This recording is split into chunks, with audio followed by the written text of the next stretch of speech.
ახლა რუკაზე ჩანს რომ ინთება ქართლი, რაც იმას ნიშნავს, რომ ნინო ბექაური, გაზეთ დიდგორელის ჟურნალისტი, გვირთავს თეთრი წყაროს მუნიციპალიტეტის სოფლის მეურნეობის და ეკონომიკის განვითარების ხელშეწყობის სამსახურის უფროს ბატონ ვალერიან სუხიტაშვილს. მოგესალმებით ბატონო ვალერიან. არ არის მის რაღაც ტექნიკური ხარვეზია ეტყობა. ბატონო ვალერიან. ნინო. მოგესალმებით. გამარჯობათ. გამარჯობათ გენს. ჩვენ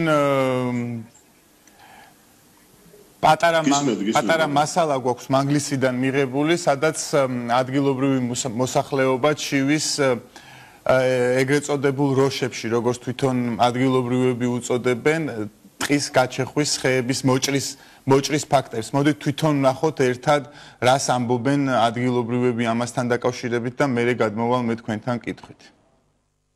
ეს როიკაფება, ეს ტყეები, ეს ახალ დარგული ფიჭვები და ეს სენი, ხო ვიღაცა პასუხისმგებელი უნდა იყოს.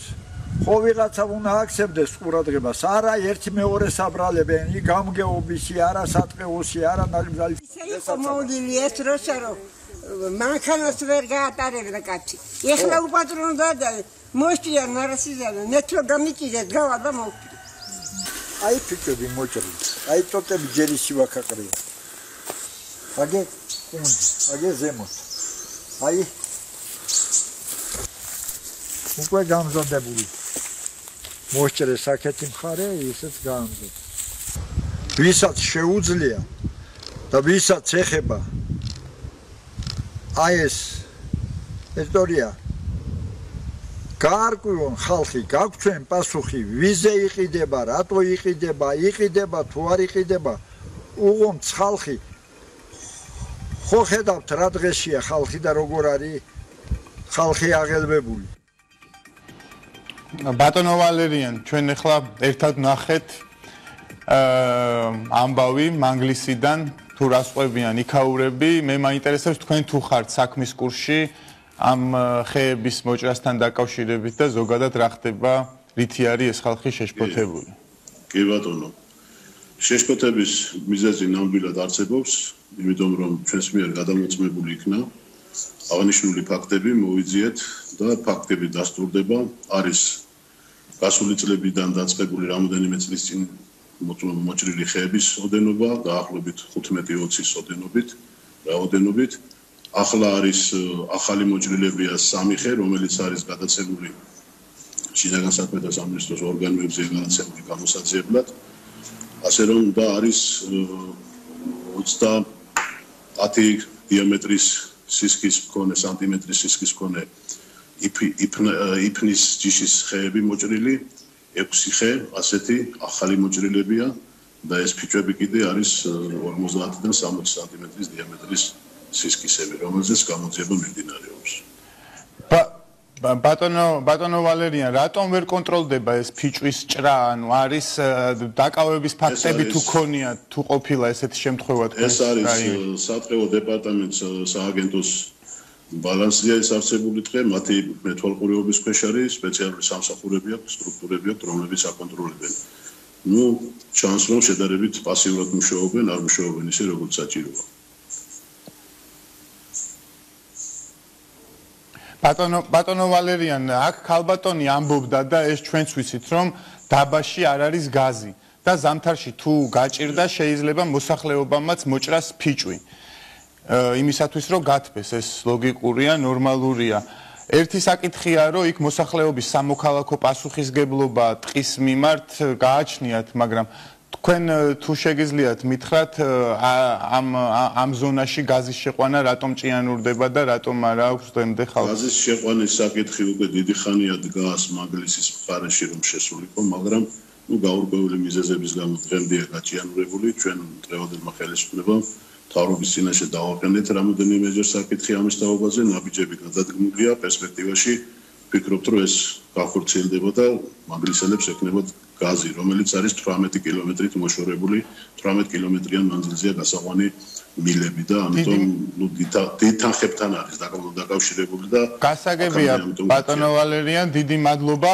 ჩვენ მონიტორინგს უწევთ ყველა ჩვენ სიუჟეტს უკვე გასულს და ჩვენ აუცილებლად კიდევ მოვიკითხავთ მანგლისის მოსახლეობის ამბავს, მათ შორის გაზიფიკაციის საკითხითაც დავინტერესდებით. ეხლა ჩვენ ჩართვაზე ყავს ეროვნული სატყეო სააგენტოს უფროსი ბატონი თორნიკე გვაზავა, გვერდება ბატონი თორნიკე. გამარჯობათ ბატონი თორნიკე. გამარჯობათ, მოგესალმებით. გამარჯობათ.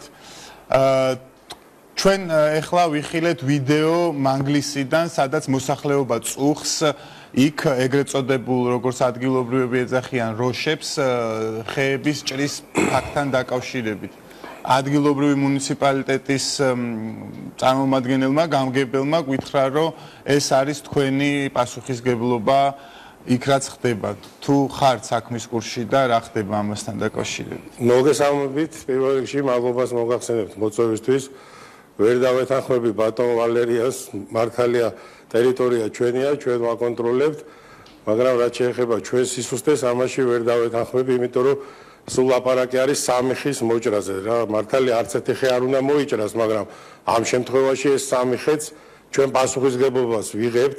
აქტიც ჩვენი შედგენილია, გამოვლენაც ჩვენია და შესაბამის ორგანოებზე ჩვენს მიერ არის გადაცემული. მოგეხსენებათ, მთელი ტერიტორიის 42% საქართველოსაც აკონტროლებს სატყეო სააგენტო და ძალიან გვიჭირს, მაგრამ შეძლებითობა რომ ყველაფერს ვაკეთებთ 24 საათიან რეჟიმში ვართ დაცვის კუთხითაც, ადგენის კუთხითაც და მოსახლეობისთვის შეშის გამოყოფის კუთხითაც. მთელი სამინისტრო ჩვენთან ერთად და არა მარტო სააგენტო. ბატონო თორნიკე, ეს მანგლისი თვითონ საკურორტო ზონაა, მოგეხსენებათ და მოსახლეობის შემოსავლის ძირითად წყარო სეზონზე დასასვენებლად ჩასული ხალხისგან მიღებული შემოსავალი არის რეალურად. ტყეპარკში ხის ჭრა არა მარტო გარემოზე, არამედ პირდაპირ მოსახლეობის სოციალურ მდგომარეობაზეც აისახება.